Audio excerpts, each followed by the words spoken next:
En cas de décès, la clause bénéficiaire d'un contrat d'assurance vie permet de transmettre des capitaux aux personnes de votre choix dans un cadre fiscal très avantageux.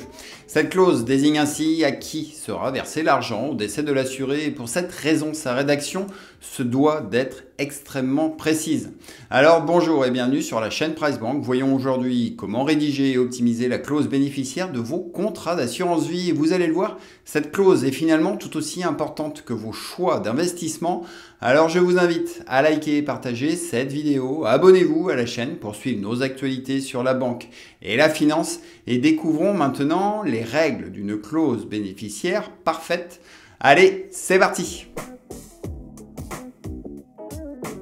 D'une manière générale, la clause bénéficiaire est rédigée au moment de la souscription du contrat assurance vie et il est possible ensuite de la modifier à tout moment et de la mettre à jour afin qu'elle reste conforme à vos propres volontés selon l'évolution de votre situation personnelle.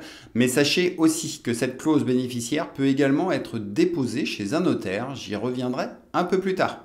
Dans tous les cas, une règle est à retenir. Pour que l'assureur puisse payer les capitaux décès aux bonnes personnes, les bénéficiaires doivent être clairement identifiables, sans aucune ambiguïté. Et pour cela, 3 types de clauses vous sont proposées. Par défaut, l'établissement financier vous propose la clause bénéficiaire standard, une clause comme celle qui apparaît à l'écran, qui prévoit au décès du souscripteur de verser en priorité aux bénéficiaires de premier rang, ici ce sera mon conjoint ou partenaire de Pacs, puis ce seront ensuite les bénéficiaires de second rang qui percevront les capitaux, mais uniquement en cas du décès du bénéficiaire de premier rang. Et enfin, cette clause se termine toujours par la mention dite balai, à savoir à défaut mes héritiers. Ensuite, si cette clause standard ne vous convient pas, il est possible de rédiger votre propre clause bénéficiaire en nommant la ou les personnes de votre choix. Ça peut être un enfant, un ami, un voisin ou même une association, mais soyez extrêmement précis en inscrivant le nom et prénom du ou des personnes. Et si c'est une femme mariée, inscrivez également le nom de jeune fille, la date et lieu de naissance, ainsi que l'adresse postale, sans oublier de toujours terminer par la mention « à défaut mes héritiers ».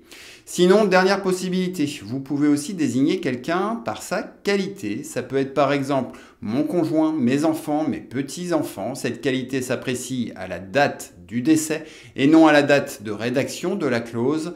Et surtout ici, évitez les termes trop vagues comme mon voisin ou mon ami.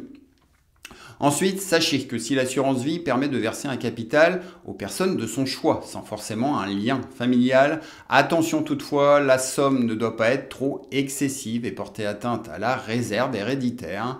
Dans le même esprit, évitez de mentionner des bénéficiaires dits interdits, c'est-à-dire des personnes qui, par leur statut, sont susceptibles d'exercer une influence sur l'assuré, comme peut l'être par exemple un médecin, une infirmière, une aide-soignante ou encore un conseiller financier. Et dernier élément à retenir, un contrat d'assurance vie sans clause bénéficiaire entraîne la réintégration des capitaux dans la succession sans malheureusement pouvoir profiter des abattements avantageux de l'assurance vie. Alors vraiment, si vous avez un doute, faites le point sur vos différents contrats et si c'est bon pour vous, découvrons à présent comment optimiser votre clause bénéficiaire selon votre situation personnelle. Dans une clause bénéficiaire, tout est parfois dans les détails et chaque mot a son importance. Du coup, pour éviter des erreurs d'interprétation, posez-vous les 2 questions suivantes. À qui souhaitez-vous véritablement transmettre les capitaux? À une ou plusieurs personnes? Ensuite, à qui iraient ces sommes si un ou plusieurs bénéficiaires venaient à décéder ou si l'un d'eux souhaitait renoncer au bénéfice du contrat? Par exemple, dans la mention suivante, aux enfants vivants ou représentés en cas de décès comme en cas de renonciation, eh bien ici le terme représenté en cas de décès permet, si un des enfants décède, de transmettre sa part de capital à ses propres héritiers, alors qu'en l'absence de cette mention, la part sera versée à ses frères et sœurs et non à ses enfants.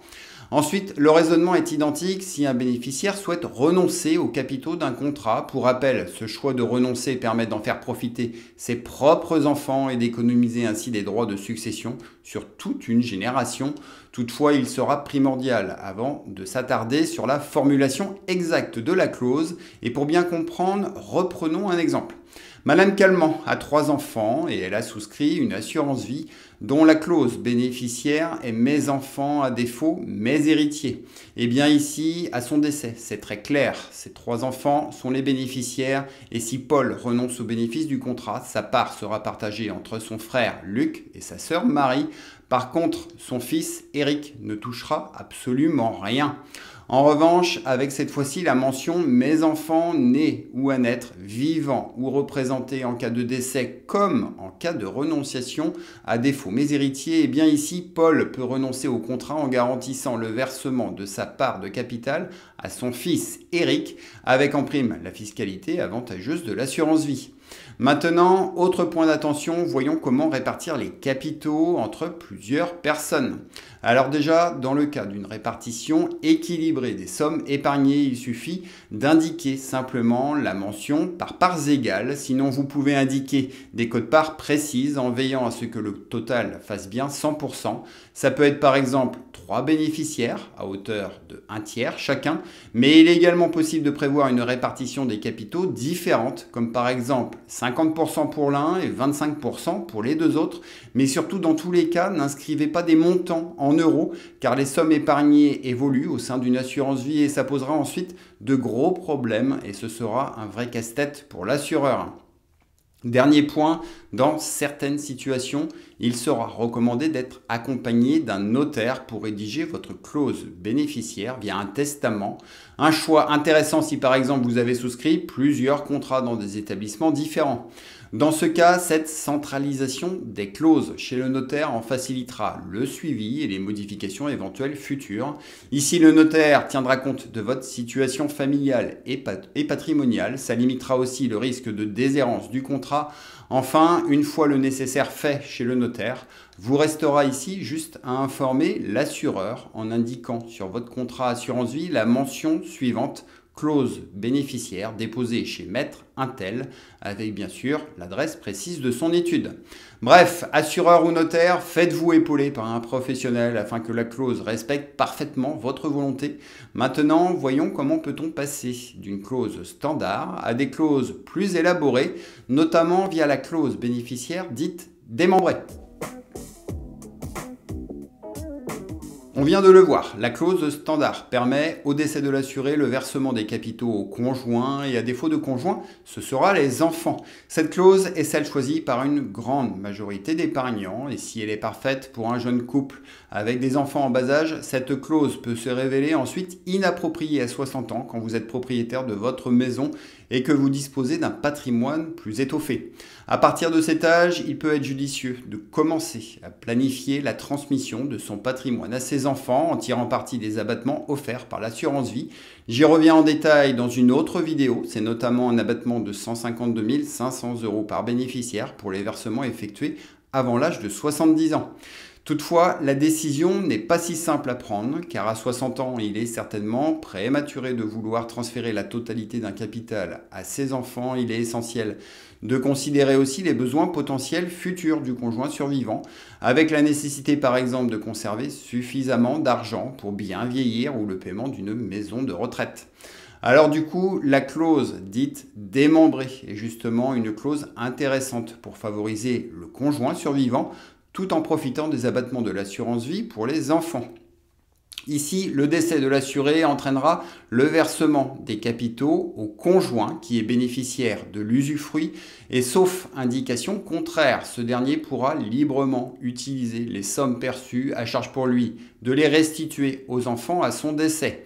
De leur côté, les enfants sont bénéficiaires de la nue propriété. Ils perçoivent aucune somme d'argent au premier parent décédé, mais disposeront de ce qu'on appelle une créance de restitution du capital qui leur permet de récupérer la pleine propriété des sommes au décès du second parent. Enfin, notez qu'avec cette clause démembrée, l'assuré peut déterminer les conditions dans lesquelles le conjoint survivant pourra jouir du capital. Au final, cette clause peut se révéler très pertinente, aussi bien d'un point de vue fiscal que patrimonial. Et à présent, si vous n'avez pas encore trop la migraine, voici ma synthèse et mes derniers conseils. On vient de le voir, une clause bénéficiaire n'est jamais figée dans le marbre, elle peut être modifiée et optimisée à tout moment, reste à la rédiger avec précision afin de s'assurer que les volontés de l'assuré soient après son décès correctement respectées. Dans tous les cas, il est indispensable de prévoir des bénéficiaires de second rang et de terminer la rédaction de sa clause par la mention « à défaut mes héritiers ». Au final, rassurez-vous, il sera inutile de faire le point tous les ans sur la clause bénéficiaire de vos différents contrats assurance vie. Reste que certains événements, comme un mariage, la naissance de vos enfants, mais aussi un divorce ou un décès, doivent vous interroger pour savoir si cette clause demeure encore adaptée à votre situation. Du coup, voilà tout ce que j'avais à vous dire aujourd'hui. Sur ce, indiquez-moi en commentaire si ce contenu vous a plu. Posez-moi vos questions, likez cette vidéo, partagez-la. Visitez également notre site internet. Vous y trouverez notamment notre palmarès des meilleures assurances vie ou bien encore notre excellent bilan patrimonial gratuit. Alors, grand merci de votre écoute, de votre fidélité. À la semaine prochaine. Et retenez qu'avec PriceBank, faites les bons choix pour votre argent, pour des finances qui vous ressemblent, comprises et assumées. Ciao à vous!